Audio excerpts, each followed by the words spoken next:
Балдарыңыздың сүйіп жейтін тамағын жасағыларыңыз келсе, осы видеоны соңына дейін қараңыздар. Ол үшін біз өзімізге қажет мөлшерде тауық филесін, ұн, жұмыртқа, нан ұнтағын және дәмдеуіштерді аламыз.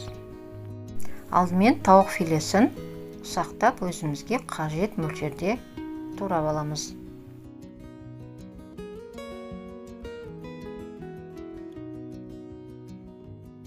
Тауықтарымыз тезірек пісу үшін жұқалау қып турағанымыз дұрыс.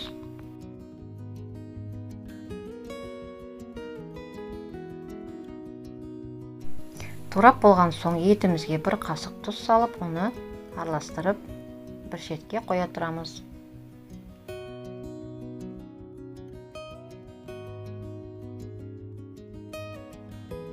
Одан соң нан ұнтағына паприка саламыз.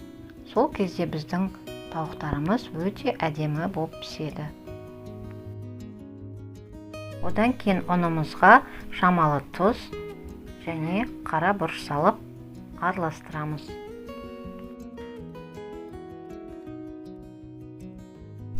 Екі жұмыртқаны ыдысқа жарып, оны да жақсылап араластырамыз.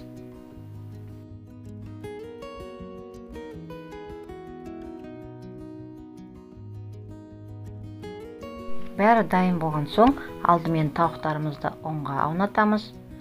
Одан кейін жұмыртқаға саламыз. Одан соң нан ұнтағына араластырып аламыз. Табамызға май құйып, тауықтарымызды осы тәртіппен араластырып, бәрін қуырып аламыз. Табаның астын жай отқа қоямыз. Себебі тауықтарымыз екі жағы асықпай пісуі тиіс.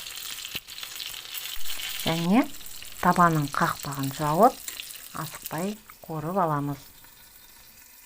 Тауықтарымыз піскен соң, оны әртүрлі тұздықпен берсек болады.